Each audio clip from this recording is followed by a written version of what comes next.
Good afternoon, everybody. Good morning for you, those of you who are joining from the US. And thanks very much for joining us.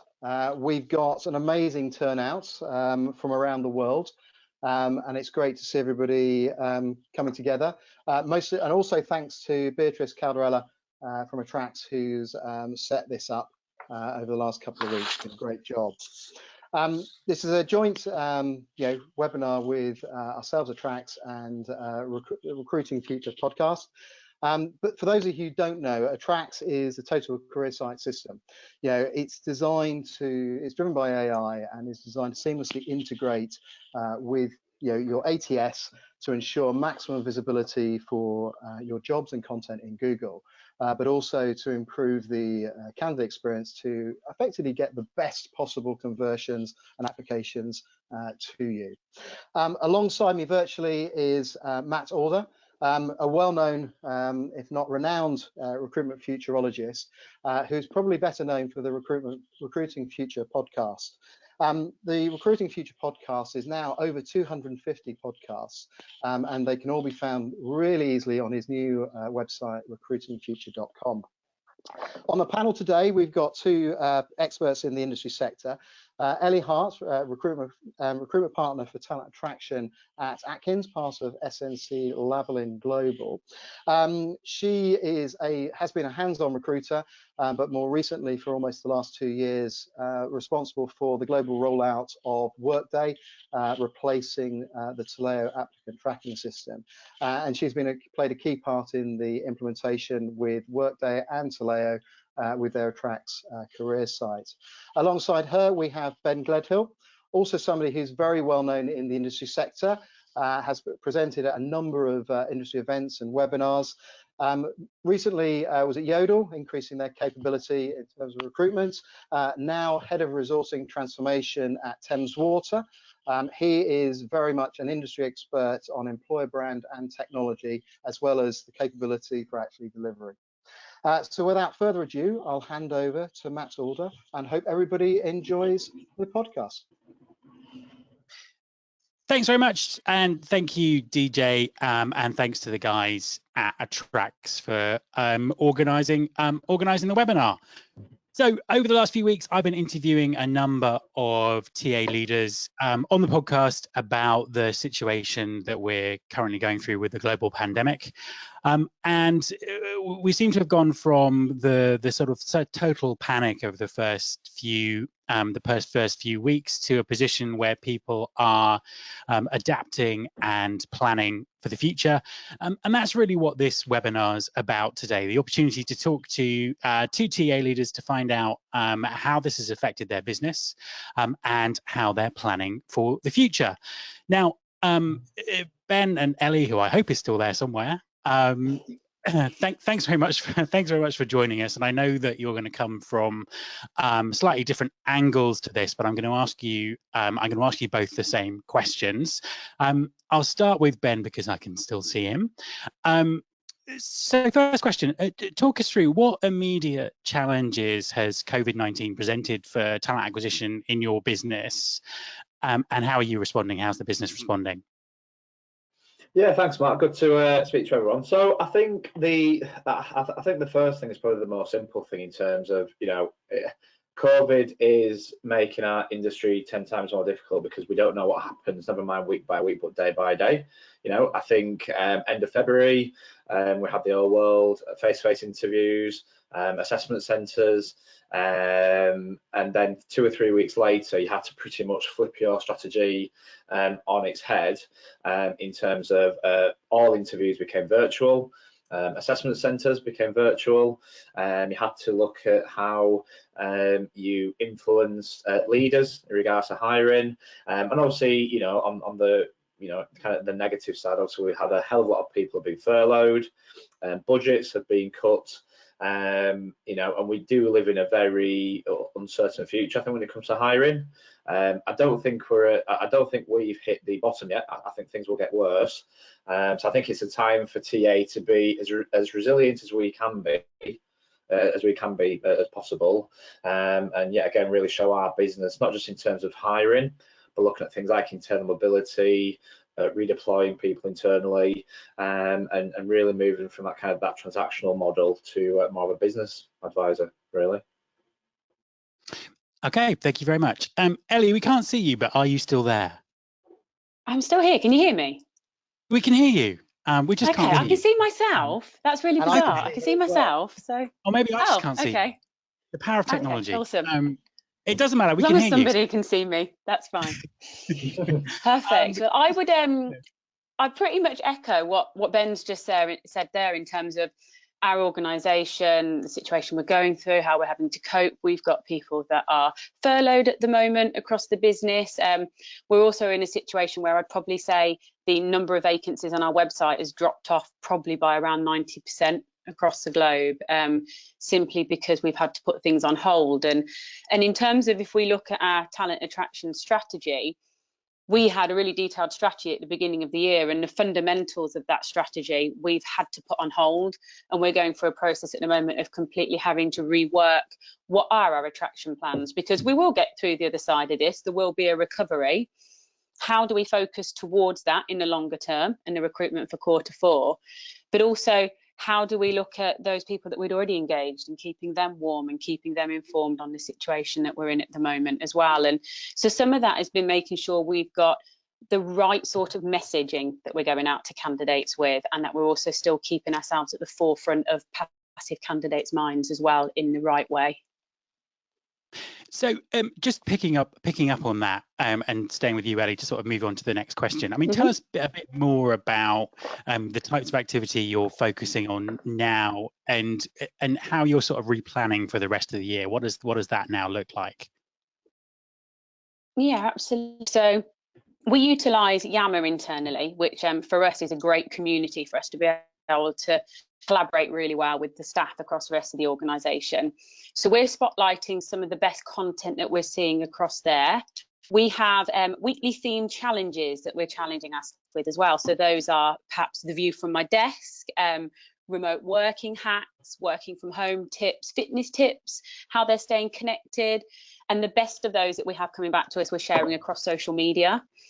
We're really utilising the careers website from a storytelling perspective as well. So we have at least one piece a week that sits on the careers website, which mainly focuses around how we're supporting one another and our culture of care that we have internally. We've got Instagram story takeovers related to some of the good news that comes out of what's happening with coronavirus. There's a lot of people that are becoming much more connected with their families, who are enjoying not having to commute into work, for example. We've got top tips on social media. We're utilising our employee ambassadors. And we're really, I guess, through all of that, trying to create a visual identity that pulls all of that content together across our social channels. We've utilised a new hashtag, which is In This Together. And it really is quite a reactive, hopefully short-term campaign.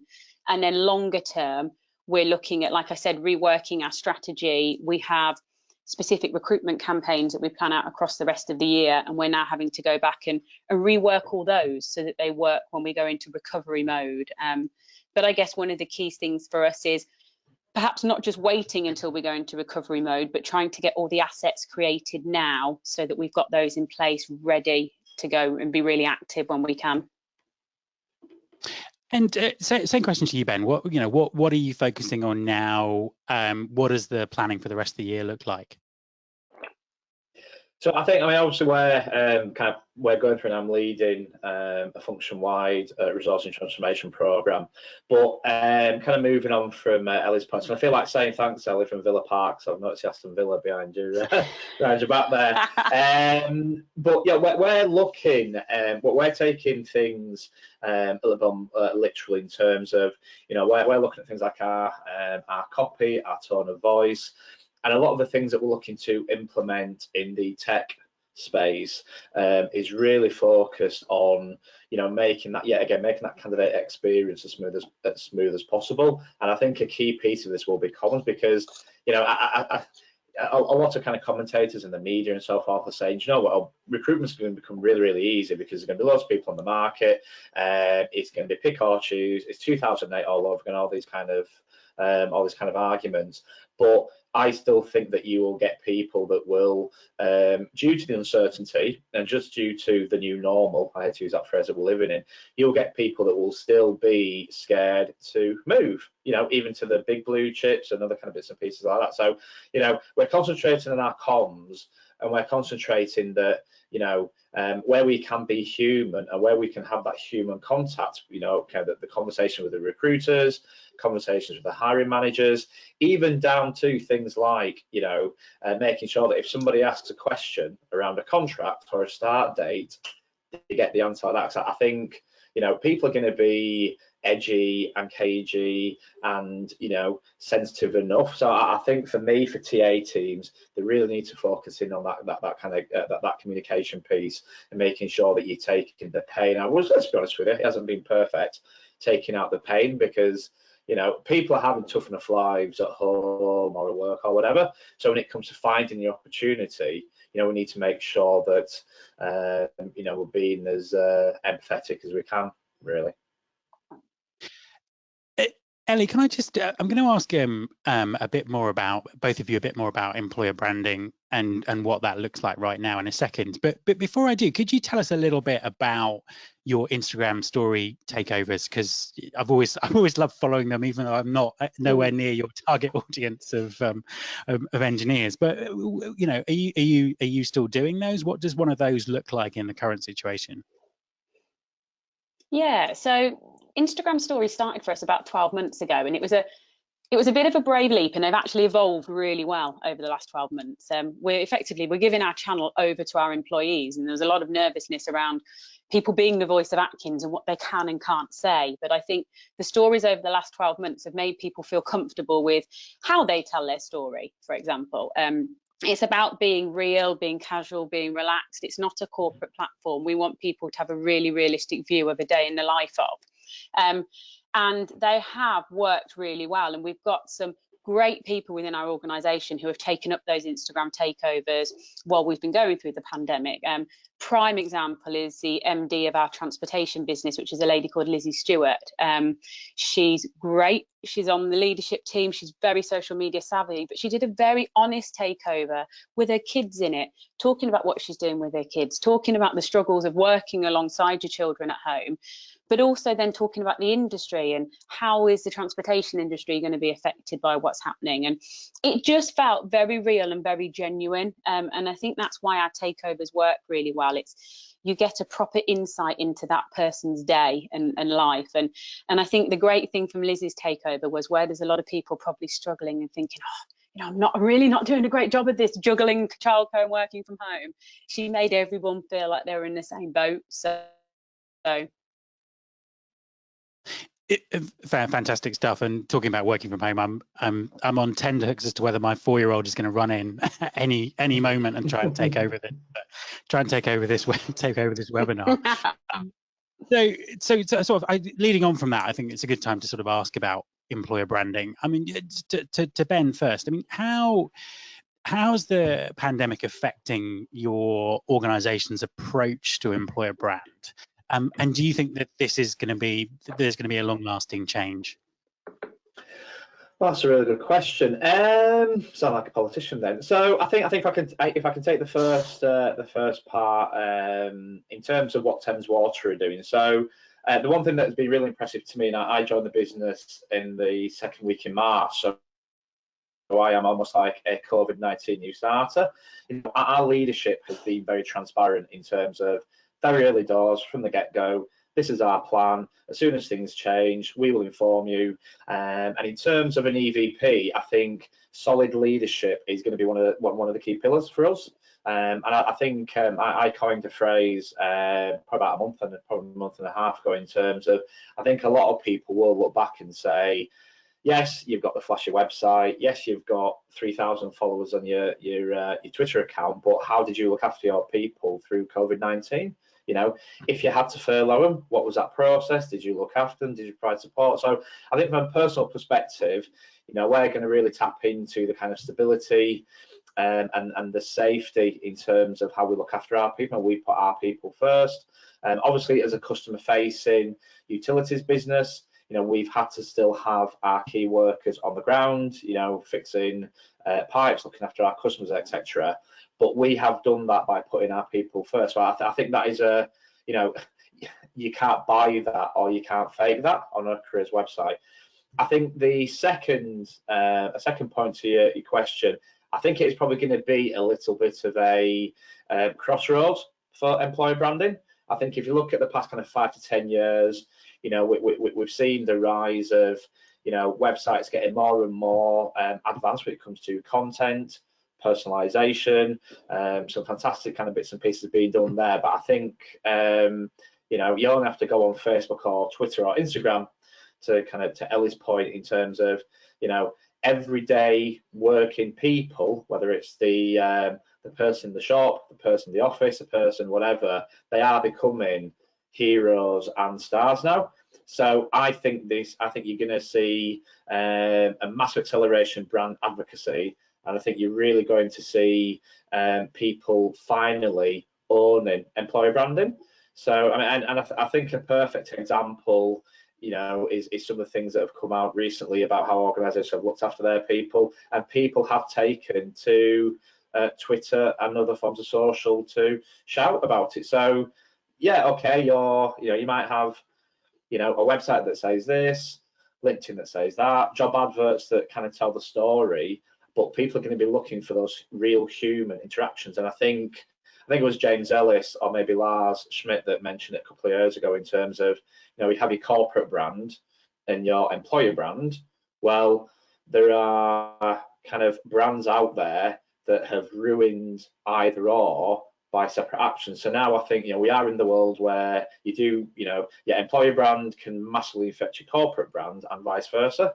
And we don't have to mention any of them on here, we all know who they are, but there are organizations that have massively negatively dented their ability to hire on how they've treated the staff. Yeah, that makes a lot of sense. Ellie, same question to you. Employer brand, what's changed? What does it look like in the future? Yeah, so we were talking about, we closed out the end of last year with an LVP. So we've now got a detailed LVP with different pillars, which we align all our content to externally. And we've been talking about what part of that LVP makes us look more attractive and different in the market, because we want to avoid that pitfall and the risk of sounding like everybody else when they come out of the pandemic with the same messaging. And what really strikes us about the pillar in our LVP is probably human and valued.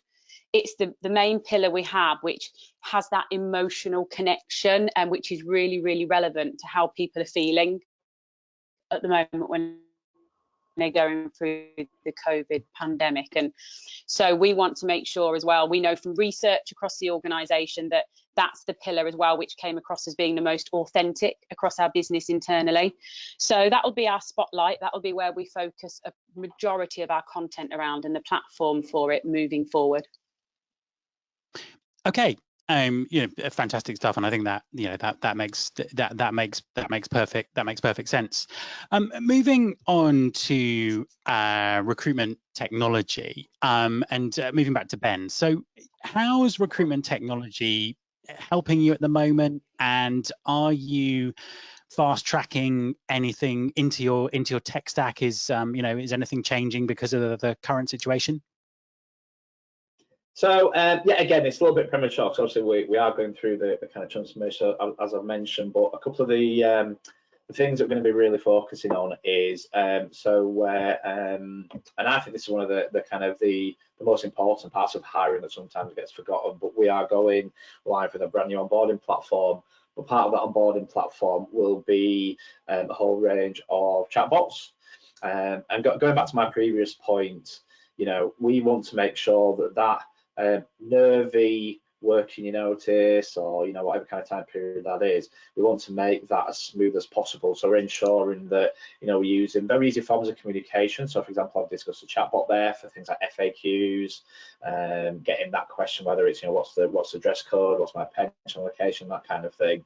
We're going to be using quite a lot of SMS technology, which I think is so underused, it's untrue in terms of just a little bit of update, say hi Ellie, if you go to the onboarding platform, we have this bit of content or how you feel and We're going to be using quite a lot of kind of engagement, kind of temp checking software as well, to really make sure that when people join, because sometimes there's a little bit of a thing whereby, when some people join an organisation, they go into that little bit of a hole of, well, is it onboarding, is it induction, where's the kind of, where do they fall into? So we're going to kind of trace that journey for the first 3 months to make sure that they properly embed into the organisation. And I think as well as that, the current ATS that we use, we're just having a good clean, if that makes sense, in terms of making sure that the workflows make sense, where we're getting good engagement from the hiring managers, just making sure that candidates aren't being asked for anything they don't need to do. So I think for me, from a tech stack perspective, is very much around communication. I think engagement is a key one, but I think it's also a bit easier to use as well. So yeah, I think those are things that we're going to be kind of really focusing on. Ellie, same question. Technology. Yeah, one of the things that we're really going to be utilising that's new to us is virtual careers fairs. So we ran our first virtual careers fair back in February, so before the pandemic happened, which was great because we've got a lot of lessons learned from that first one, which always has a few teething problems. But we're finding we've got our next one booked for June, that it's a great platform for us to be able to go out and talk to candidates, get our managers in front of candidates, regardless of where they are geographically. They haven't got to travel to a hotel or a conference centre or anything like that. They log in virtually when it's convenient for them, and we can really talk to them about what it's going to look like and what we're going to be recruiting for when we go through the recovery phase. So there's that element of technology which allows us to connect with each other still really well remotely. It's interesting, a couple of things Ben mentioned there. We're finding now we're in this situation, it's forcing us to look at other types of technology that have maybe been on the back burner a little bit. That text message functionality is absolutely part of that. But another thing that we're focusing on at the moment is having a really robust CRM in place. One of the activities we're trying to focus the recruiters on at the moment is really building some great talent pools, so that when we get to the recovery stage, we're one step ahead of where we need to be. We've already got great pools of candidates that we've qualified, and we can fast track them through the process. It's really challenging to do that and deliver a good customer experience to a candidate without a CRM that has all the capability that allows you to have the great communication. So that's a separate project that we're looking into at the moment, and that I think is fundamental for us as part of our attraction strategy moving forward. Now, one of the things that you've both touched on is career sites, and I always think that they don't get talked about as much as they should, because they do sit right at the centre of the process, as it were. So, question to Ellie first this time. What role? What's the role of career site systems currently, and what, as an employer, do you need them to be delivering, or what are you getting out of the system you're using at the moment? Yeah, exactly like you've just said. The career site sits pretty much from a talent attraction perspective at the centre of everything we do. It's vital to us maintaining our employer brand across there and the messaging that comes along with that, but also all of the great stuff that we do across social media. So whether it be those Instagram takeovers that we were talking about, whether it be content across Facebook or on Twitter, we signpost everything back to our careers website. And there's no point doing really tech savvy stuff across the social channels if you're directing people back to a careers website that doesn't resonate with the same message, doesn't give the candidate the same feeling when they land on it as well. So it's key to that, and it's key to facilitating and continuing the positive candidate journey that they go on as part of their applications. One of the great things we've got as part of our website when a candidate applies is a quick apply process as well. So it's nice and smooth and slick for a candidate. They're not seeing loads of fancy snazzy stuff and then going through a really outdated process of 5 or 6 different pages of information to apply to us. It really is straightforward and simple, and that wouldn't be possible if you didn't have a great career site that sits behind it. Absolutely. Ben, your thoughts on career site systems? Yeah, I'm going to pretty much kind of start by pinching what Ellie said in regards to, I think, you know, there's no point investing lots in social channels and bits and pieces like that if you get to a careers website and it's 1999 all over again. So I think structurally, I think that the best careers website out there at the moment, you know, it is a journey from the moment that you land to the moment that you press submit or complete or whatever. So I think there has to be a natural flow. I think it is, in my opinion, the best place to showcase the mantelpiece, i.e. your EVP. And I think, you know, yeah, again, I love careers websites that really just put people at its heart. And it doesn't have to be, you know, an extraordinary kind of photo shoot or whatever, but just put, you know, if I land on your careers website, I want to look at that person there and I would think, right, can I be her? Can I be that person? Can I do that role? Can I put myself in her shoes? So, you know, without using the words authentic and transparent, you know, we need to continue that journey in terms of really putting our people at the forefront. I think video is a great anchor in terms of getting kind of people's interest, but kind of finishing on, you know, kind of Ellie's point, I think the basics have to be there in terms of, is it easy to find? Is it easy to navigate? It's still quite scary that some websites aren't mobile optimized. You know, I mean, I think when I was at Yodel, I think we had 74% mobile, followed by 10 or 15% tablet. I can't remember what obviously that the desktop would have been, the kind of the back end of that. And when I think it comes to the application itself, you know, we have to make it light enough that people complete it, but we have to make it sticky enough that we get that buy-in. I know a lot of people talk about, yeah, but, you know, we want to make it a consumer-based process. I'm not sure I'm in that camp, because I think you do not want a candidate to look at your job in the same way that it will be a pair of trainers or a £5 USB stick. You want that buy-in, you want that stickiness to your brand and your content. So I think it's got to have good functionality. I think it's got to have a good level of content there, but it has to give me the why. Why do I want to stay on this website? Why do I want to apply? Why do I want to join your organisation? So picking up on something that you both mentioned there is this idea of this great experience, you know, and the apply process and all that kind of stuff. Obviously, we've been talking about the candidate experience on webinars for at least a decade, if not two.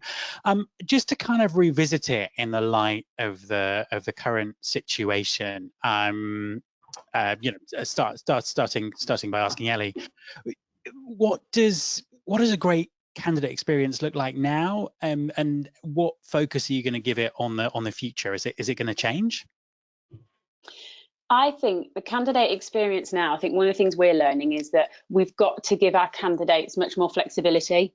I think as soon as you push people into a situation where they're all forced to work from home, companies suddenly realise actually this works, where they've had teams before that haven't had that flexibility. So I think when we move into the new world, we're going to see a lot more organisations that have less floor space, they have more people working from home, and we need to be more flexible when it comes to some elements of recruitment around that. So you could be talking about technology around video interviewing, so we're not having to fly people in for interviews, we're being able to do it all virtually, for example. We've got a candidate experience team at the moment that we've set up just to look at the candidate experience to make sure they're at the heart of that. So one of the things we did before the pandemic and plan to do afterwards is we surveyed a huge range of our candidates to get their honest feedback on how they find the process. It's very easy to assume from inside what your process looks like externally, but we got some great feedback that is helping us shape that candidate experience. And I think the other thing that's key, and this is what we're working really closely with Attrax on, with our careers website, is making it personalised to the individual.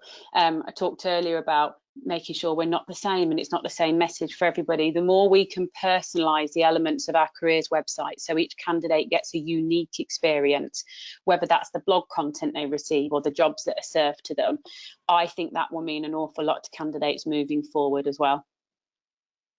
Absolutely. Ben, your thoughts on that? Yeah, so I mean, I kind of I was at an event, I think, yeah, earlier in the year, or maybe back in the last year before the kind of madness joined, and you know, anybody who kind of knows me, I'm a bit of a geek when it comes to kind of experience. It's something that's quite passionate to me, and I always, so someone asked me, you know, why am I quite passionate as I am about CX? And I always say, well, I always like to think, you know, a few years ago, my father was made redundant after 30 years in the engineering kind of sector, and seeing the pain that he went through just to get a little bit of, you know, part-time cash to kind of take him from under my mum's feet, etc., was really, really painful. But I think, you know, we're probably still talking about kind of that experience, because a lot of organisations, I totally agree with what Ellie was saying, a lot of organisations still don't understand what it is. Candidate experience, in the same way as a customer experience, it's an ecosystem.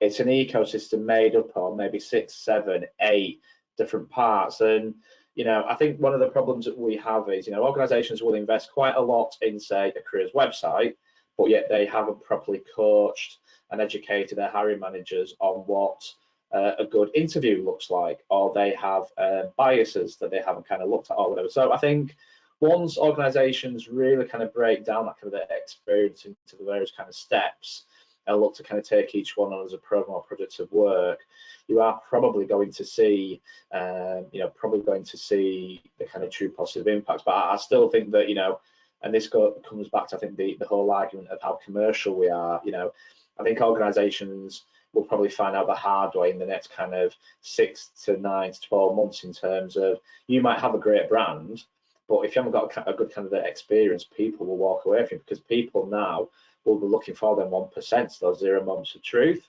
So as I think it's around ecosystem, it's around understanding what you do and really breaking down each point and kind of optimizing each touch point with either a candidate or a new starter.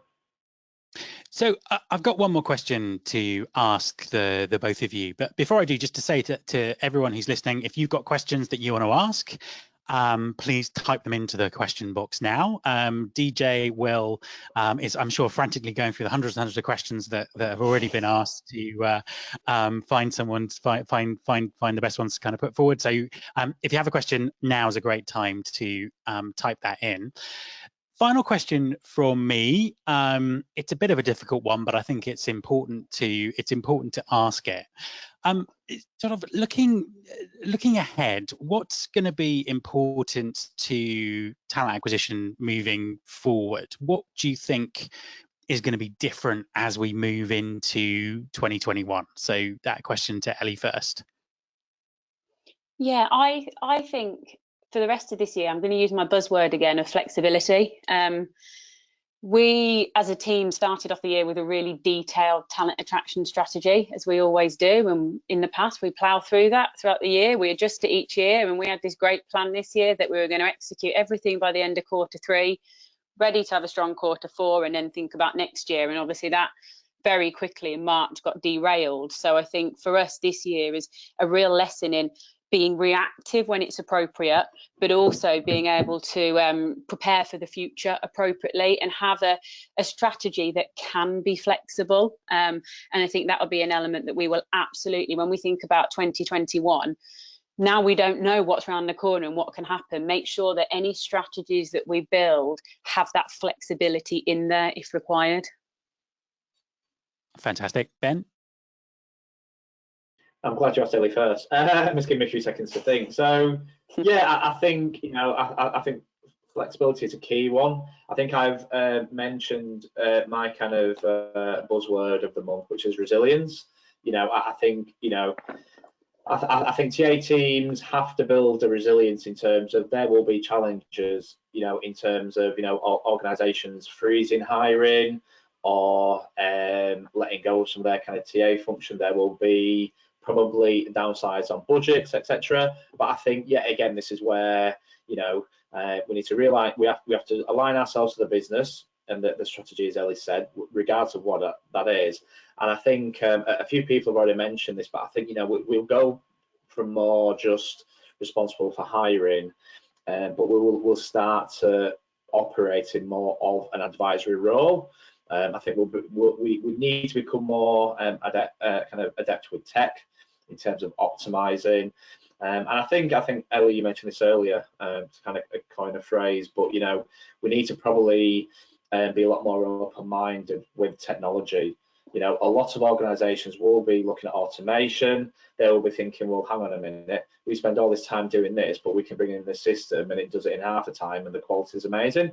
So, you know, I think you probably will see TA evolve a little bit, you know, and I think, you know, and I've been kind of banging the drum for years in terms of, you know, in a time when cash is going to be really short, we have to be seen as some kind of profit center and not a cost center, or whether that's through advising the business, advising on technology, or just rolling your sleeves up. You know, we have to be able to be agile, adaptive, and more than anything, resilient. Thank you. That makes perfect sense. DJ, are you there? Can you come back into the room armed with some questions? And I'm back into is. the room. I'm here. Yes, we've got quite a few questions, quite a few in a similar vein, actually. I think there's one here specifically for Ellie around virtual careers fairs. Somebody's interested in whether you're running those on a regional, local level or on a global level at the moment. We don't tie down the locations, to be quite honest. We advertise it across our global platform, so all our social channels are global. The last one we did was for aerospace, defence, security and technology. So we were a little bit tied with individuals that could get security clearance. But for the next one, for example, we open them up globally. We have people dialing in from all over the place, providing the time zones match. We tend not to tie it down. That was one of the challenges with the face-to-face ones we did. We always had to do it in an area we were recruiting in, and it was restricted to people that could travel there. We find that by not putting a geographical cap on them, we get a great caliber of applications. And just to give you an idea, the last one we did, we had around 100 people attend the virtual careers fair. That progressed through to 42 interviews that we carried out off the back of that. So we had a great conversion rate. That's great. Thanks for that, Ellie. And there's another question. There's a few questions on this that I think actually roll into two parts. So one is about the fact that obviously with what's going on at the moment, companies are looking at budgets. And the question in terms of how do you balance the need for new technology and budgets. And the other question is, which kind of links in with that, those budgets, is the fact that somebody is posted here, they're not a big brand, so nobody really knows them as an organization. Sounds like they've got a classic corporate talent attraction or career pages. They've got a few career pages, and they're ironically using Workday. And I suppose they're spending, or have had to spend, on Indeed, on Total Jobs, on Monster, and various others. So I think the two things there, because if you're looking at budgets and you're looking at technology, balancing that with the need to get and attract, still need to attract people, what would your advice be? Bit of a big question, but who wants to take that? I'll let Ayla go first from the DJ, remind me of press room. remind me of the first piece. So the first piece is in terms about of budgets. So at the moment, with the global pandemic, budgets are being being looked at, potentially reduced. So there's a need to invest in technology. And on the flip side, the reason I link that with the sort of like attraction piece, you got somebody who's having to spend on job boards to actually attract people. So you've got a technology and a talent attraction piece and budgets. It's that classic dilemma. It is a challenge. It's the way we position it with the business is that our people are our commodity. We don't have a product that we sell, it's our people. So if we can't go out and we can't attract those people, that makes it really difficult for us to work as an organisation. And from a budget perspective, you have to weigh up, I think, sometimes the difference between the cost of the technology, the benefits it's going to bring, and how that adds to the candidate experience versus if you don't have all that, you can't find people and you end up having to go back to an agency, the cost that it would come through from an agency.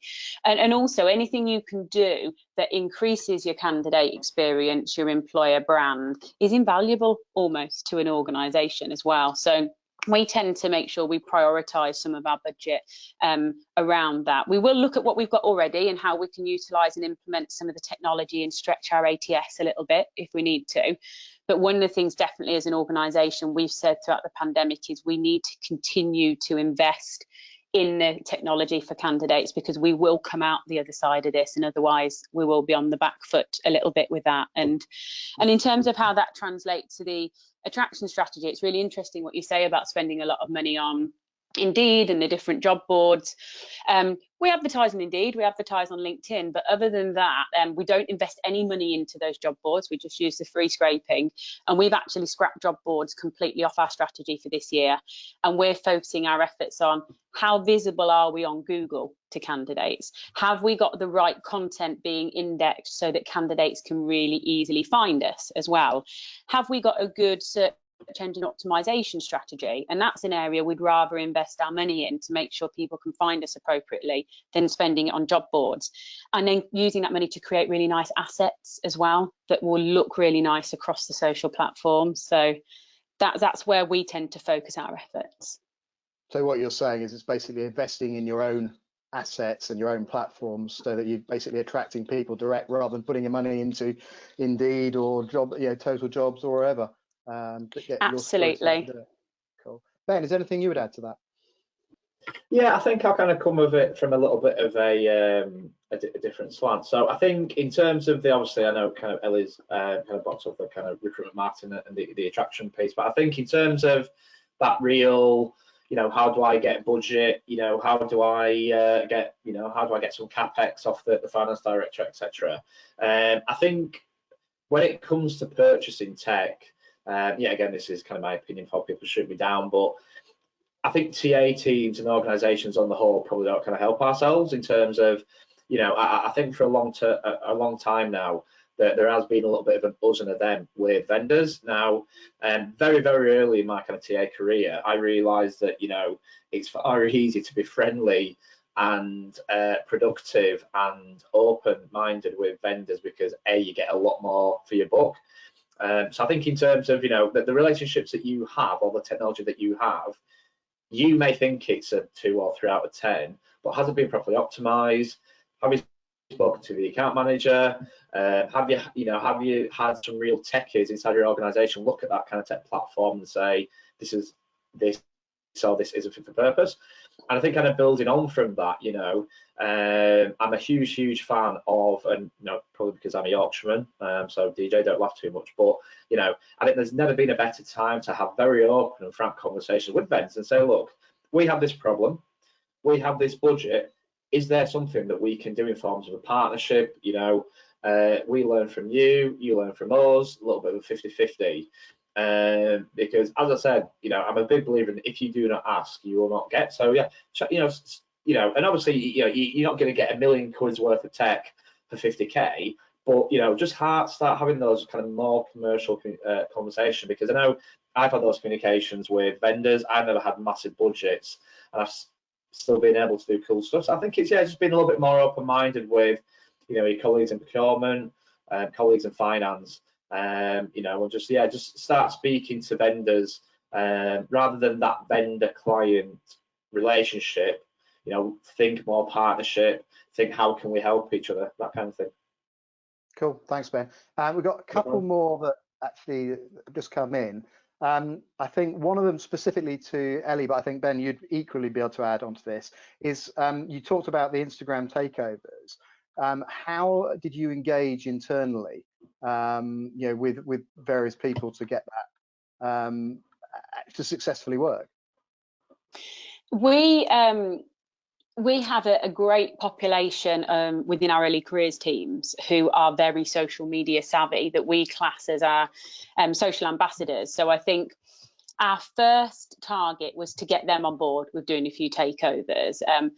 Because they're more confident, they're more used to the software. If we were to go out and try and get one of our more senior engineers and ask him to take over Instagram for a day, it would have failed miserably.